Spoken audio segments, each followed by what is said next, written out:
Open any family recipe tin from the 1970s, and you will find them.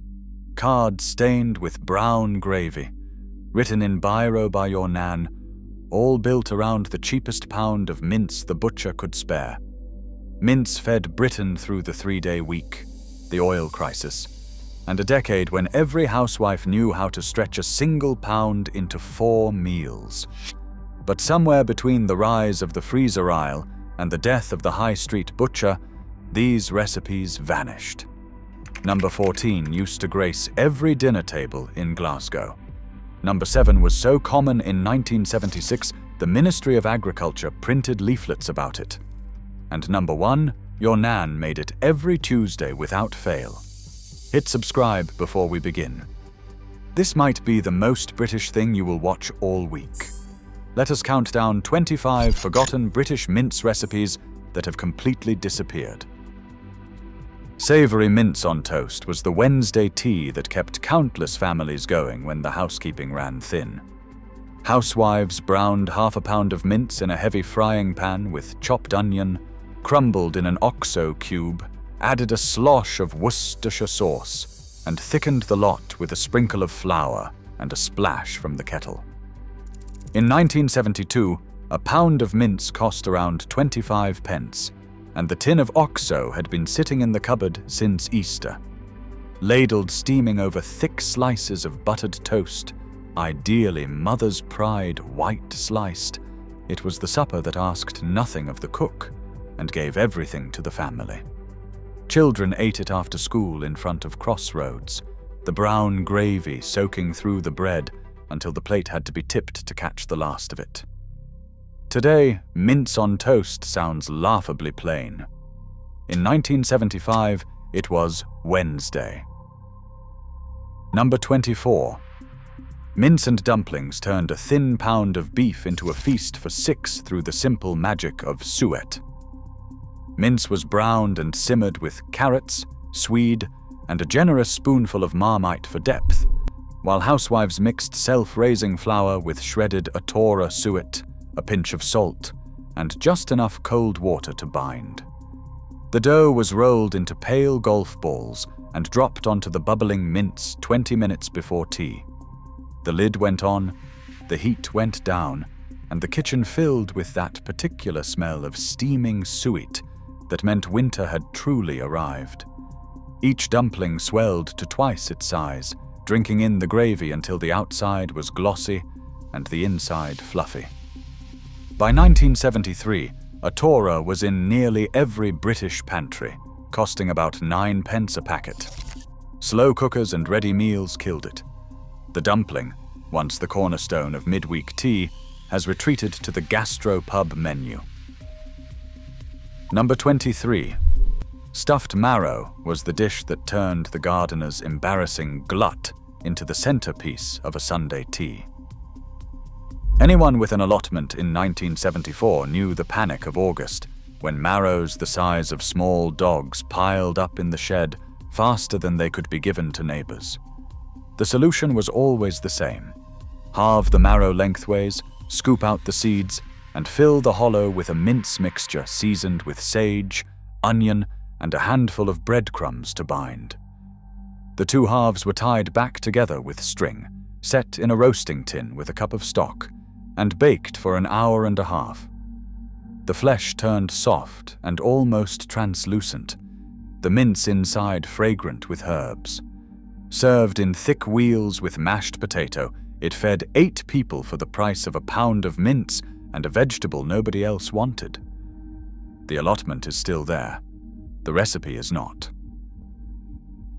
Number 22. Mince cobbler was the dish your Nan reached for when the family was bored of pie. The base was a simple mince stew, browned beef with onions, carrots, and a tin of Heinz baked beans stirred in for thickness, the whole lot bubbling in a Pyrex dish. The topping was where the magic lived. Plain flour, baking powder, butter, and milk were worked into a soft scone dough, then patted out and cut into rounds the size of a Jaffa cake. The scones were laid overlapping across the mince, brushed with milk, and the dish went into a hot oven for 20 minutes until the tops turned golden and the underneath drank in the gravy. The smell of baking scone over savory beef was unmistakable. Cobbler appeared in B-row recipe books, Family Circle magazine, and on countless tea tables. The slow cooker and the ready meal aisle stole its midweek slot, and the scones quietly retreated to the bakery. Number 21. Curried mince with sultanas was the 1970s Britain's nervous handshake with the spice rack. The base was always the same: browned mince, chopped onion, and a tablespoon of Sharwood's mild curry powder, the yellow tin that sat at the back of every pantry next to the bottle of camp coffee. Then came the additions that gave the dish its peculiar British character. A grated apple for sweetness, a handful of sultanas plumped in the gravy, a spoonful of mango chutney, and a tin of mushy peas if you were feeling adventurous.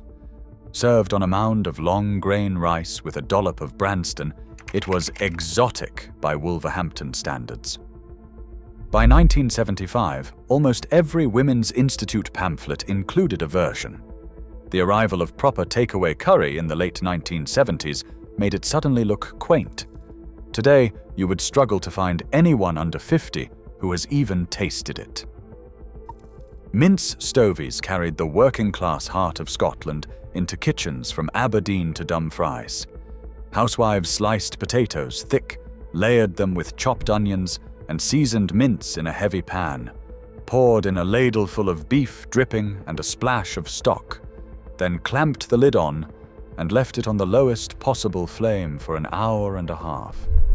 The potatoes at the bottom caught and crisped into brown, almost burnt fragments that everyone fought over.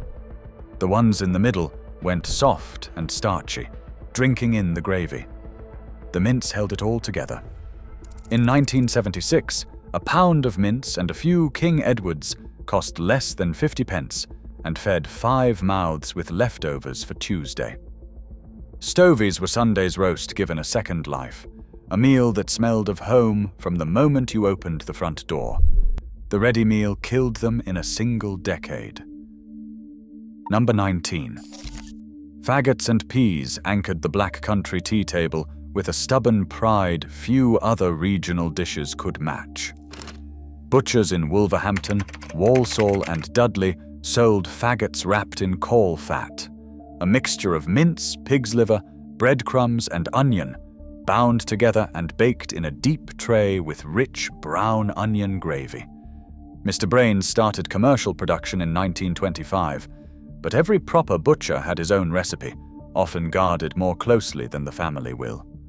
Served with bright green mushy peas made from soaked marrow fat and a mountain of mashed potato, it was the Friday tea that cost about 15 pence a head in 1973. The smell of sage, liver, and onion gravy drifted out of butchers' shops on Wednesday afternoons when the trays came out of the oven. Caul fat fell out of fashion, independent butchers closed, and the supermarket frozen version is a ghost of the original. Number 18. Rissoles were the resurrection of Sunday's mince trim, given a second life through bread, egg, and the wisdom of generations who refused to waste a morsel. Housewives mixed leftover mince or freshly browned beef with mashed potato, finely chopped onion, a beaten egg, and a generous shake of mixed herbs. The mixture was shaped into flat patties about the size of a digestive biscuit, dipped first in beaten egg, then in golden breadcrumbs made from yesterday's stale loaf. Into the chip pan they went, sizzling in beef dripping until the outside crackled crisp and the inside stayed soft. Served on Tuesday tea with HP sauce and a heap of buttered cabbage, they made a single pound of mince stretch across 2 suppers. By 1978, frozen burgers from Bird's Eye were quietly killing the Rissoles. They cost the same, but required nothing of the cook. Convenience won. Skill lost. Number 17. Stuffed green peppers were the dish that announced to the neighbors you had read a Robert Carrier cookery card.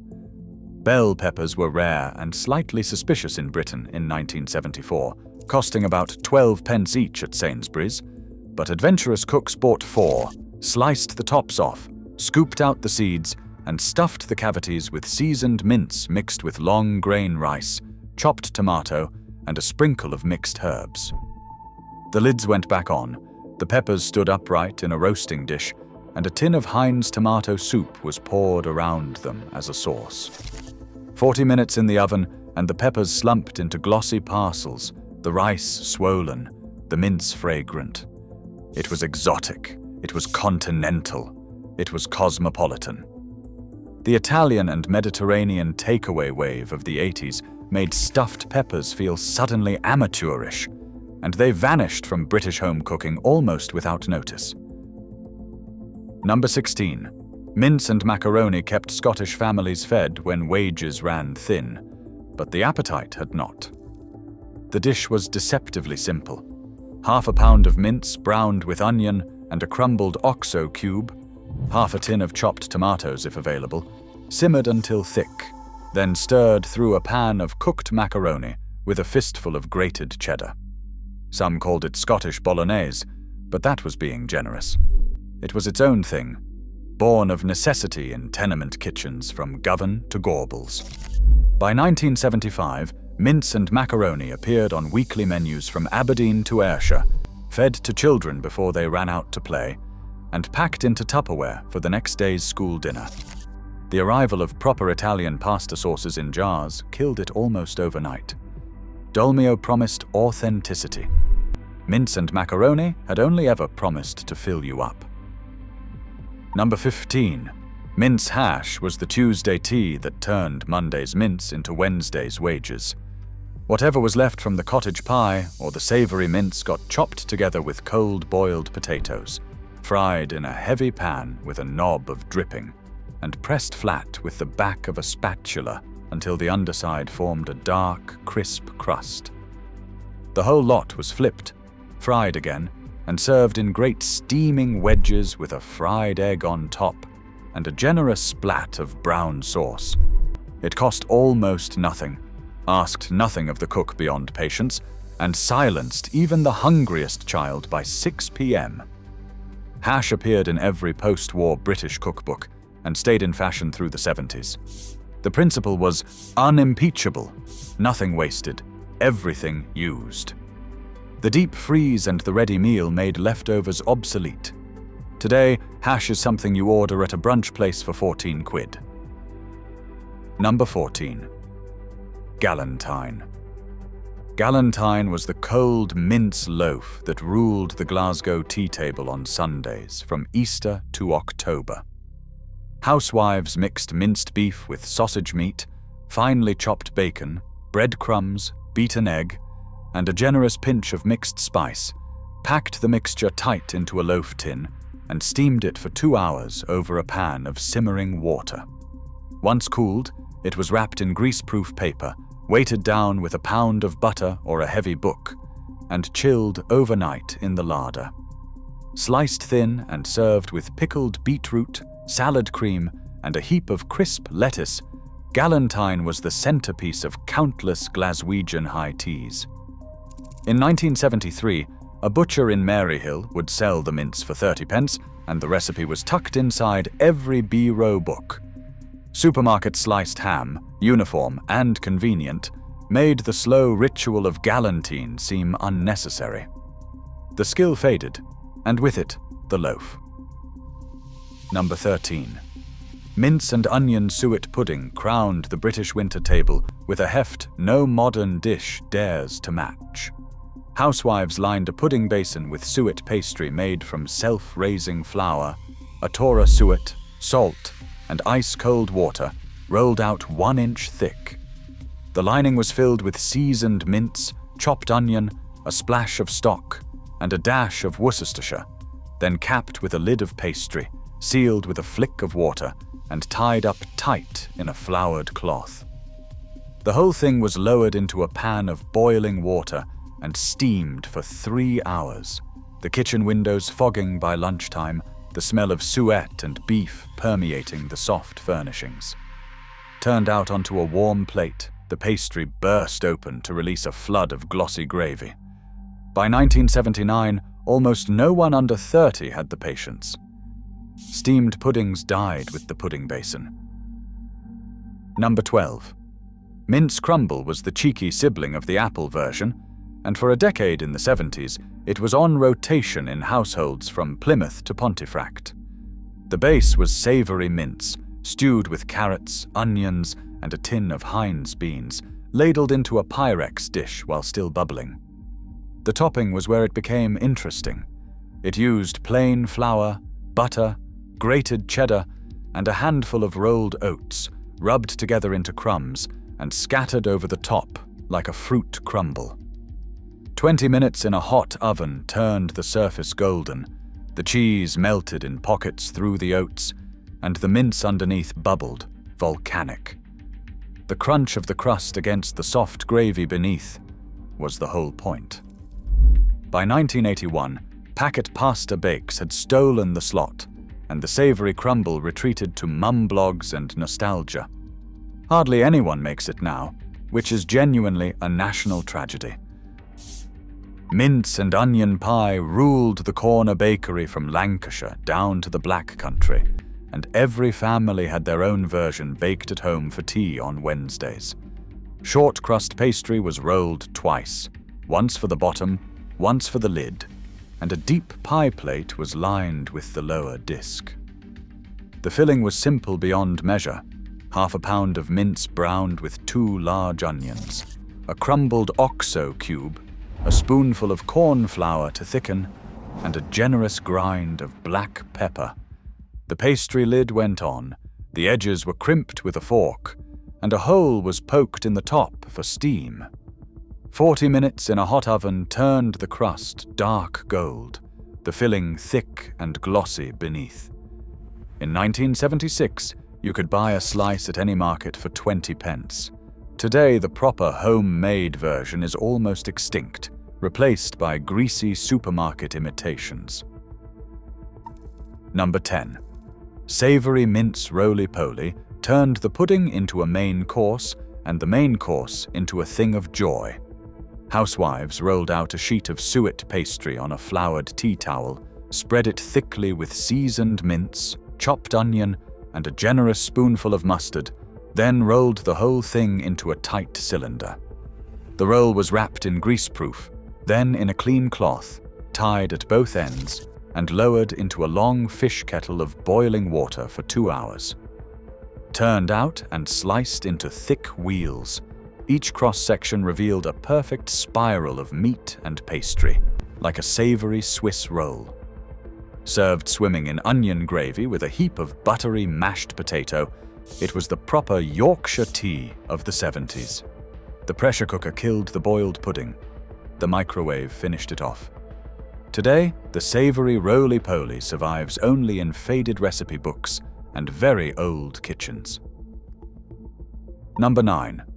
Stuffed cabbage rolls brought a touch of Eastern Europe to British kitchens in the 70s, smuggled in via Reader's Digest cookery books and the occasional Polish neighbor. A whole Savoy cabbage was blanched in salted water until the leaves softened and could be peeled off one by one without tearing. Each leaf was laid flat, spooned with a mixture of mince, cooked rice, fried onion, and a pinch of paprika, then rolled tight into neat parcels and tucked into a casserole dish. A jar of passata or a tin of chopped tomatoes was poured over, the lid went on, and the dish baked for an hour and a half. The cabbage turned tender, and the rolls absorbed the tomato sauce, until each bite tasted of comfort and slight foreignness at once. By the 80s, frozen ready meals had killed the project entirely. The cabbage rolls vanished from British home cooking. Number 8. Bridies ruled the forfar tea table and travelled across Scotland in the brown paper bags of bakery shops from Stonehaven to the borders. The Bridie was a sealed half-moon of short crust or rough puff pastry filled with seasoned beef mince, chopped onion, and a generous twist of black pepper, the edges crimped tight and the top vented with 3 little slashes. baked at high heat for 30 minutes until the pastry blistered into golden flakes. A proper Bridie released a cloud of beef-scented steam when broken open. In 1974, a Bridie from a Forfar bakery cost about 12 pence and was eaten standing on the high street, wrapped in waxed paper. Bridie production was a serious local affair, with rival bakeries advertising their version as the original. Supermarket sausage rolls and the slow death of independent bakeries quietly ended the Bridie's national reach. It survives in pockets, but the everyday tradition is gone. Number 7. British moussaka arrived in the 70s through the package holiday boom and the magazines that promised continental sophistication to housewives in Halifax. The British version was a sincere, if confused, attempt: sliced aubergines fried in vegetable oil, layered with seasoned mince spiked with cinnamon and a squeeze of tomato puree, then topped not with proper bechamel, but with a wobbling layer of custard powder mixed with milk and a beaten egg. The whole thing was baked for 40 minutes until the top set into a pale golden crust. In 1976, the Ministry of Agriculture, attempting to popularize less familiar vegetables, even printed leaflets featuring British moussaka recipes. It was earnest. It was sometimes terrible. It was occasionally brilliant. The arrival of proper Greek tavernas in the 80s exposed it for what it was, and the home version quietly disappeared. Your Nan was just doing her best with what Tesco's had. Number 6.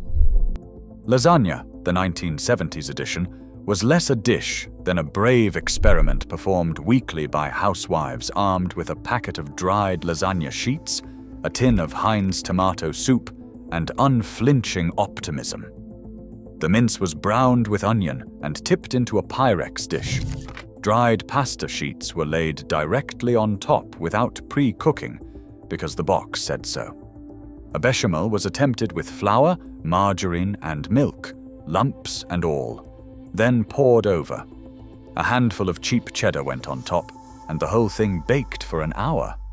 The result was sometimes magnificent, often catastrophic, and occasionally inedible.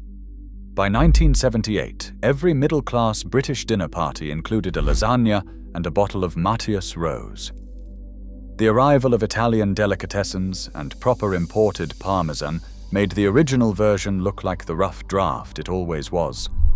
Today, no one would dare serve it. Number 5.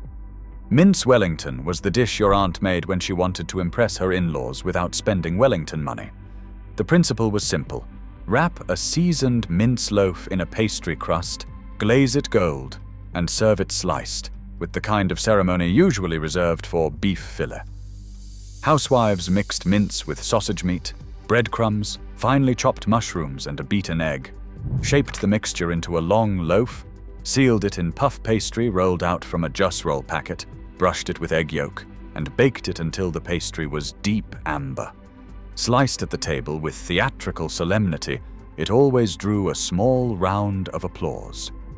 In 1973, the recipe appeared in Family Circle, Woman's Own, and at least 3 Tupperware party leaflets. It was glorious, ridiculous, and unmistakably of its time. Today, Mince Wellington has been entirely forgotten, which is genuinely a loss. Number 4. Mince surprise earned its name from the topping, not the contents, and was the dish every child in the 1970s secretly hoped for on a Friday. The base was straightforward: savory mince cooked with onion, a tin of Heinz tomato soup, and a handful of frozen peas tipped into a Pyrex dish. The surprise came on top, where a layer of crushed Smith's crisps, sometimes mixed with grated cheddar, was scattered generously across the surface. 20 minutes under a hot grill turned the crisps into a savory, salty, almost biscuit-like crust that crackled audibly under the spoon. The contrast of soft, savory mince beneath and the crisp, salty topping above was, in its way, perfectly balanced. Mothers swore by it for using up the bottom of the crisp packet. Children devoured it without complaint. Today, no British cookery writer would dare suggest it. But it worked. It really did. Number 3. Spaghetti bolognese, the British version from the 1970s, was the dish that introduced an entire generation of British children to the word pasta. The mince was browned, an onion was chopped, a tin of Heinz tomato soup was emptied in, a teaspoon of dried mixed herbs was added, and a tube of Cross and Blackwell tomato puree was squeezed enthusiastically over the lot. The spaghetti was boiled in salted water for nearly 20 minutes until it could be cut with a fork. The two were combined in a Pyrex dish, topped with grated cheddar, and dusted with a green tin of dried parmesan that smelled, frankly, of sick. And yet it was magnificent. By 1976, spag bowl was on the menu in every Burney inn and in every household with ambition. The arrival of proper Italian cookery in the 1980s slowly killed the British version. The original survives only in the kitchens of people aged 60 plus. Number 2. Cottage pie, the proper old-fashioned version from the 1970s, was the dish that ruled the Sunday night reincarnation of Saturday's leftover roast. Cold roast beef was minced through a hand-cranked spong grinder bolted to the kitchen table, mixed with chopped onion fried in dripping, simmered in a thick gravy made with the meat juices and a crumbled oxo cube, and tipped into a deep Pyrex dish. A generous layer of buttery mashed potato was spread on top, scored into peaks with the tines of a fork, dotted with butter, and baked at gas mark 6 for half an hour until the potato turned golden and the gravy bubbled around the edges. The proper version, made from leftover roast rather than raw mince, has almost entirely disappeared because the Sunday roast has, in most households, disappeared with it. What we call cottage pie today bears almost no resemblance. And finally, in first place, mince and tatties crowned the Scottish weeknight tea table from Glasgow to Inverness, and held its place across the entire 1970s without serious competition. The recipe was almost insultingly simple. Half a pound of mince browned in a heavy pan, an onion chopped fine and softened in the fat, a sliced carrot added for sweetness, a crumbled oxo cube, and enough water to just cover, then simmered gently for 45 minutes until the gravy turned dark and rich.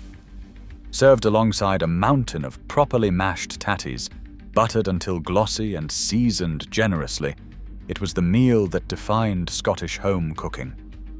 In 1976, a Tuesday tea of mince and tatties cost about 30 pence to feed a family of 4. Children grew up on it. Grandparents lived for it. Today, with takeaway pizza and ready meal lasagna ruling the weeknight, the simple, perfect mince and tatties is the dish most Scots remember, but rarely make. The smell of beef, onion, hot butter, the faintest whiff of pepper, was the smell of home itself, and when it left British kitchens, something quietly irreplaceable went with it. These 25 recipes were not glamorous. They were not Instagram-worthy. They fed Britain when Britain needed feeding, and they vanished not because they failed, but because we stopped needing them.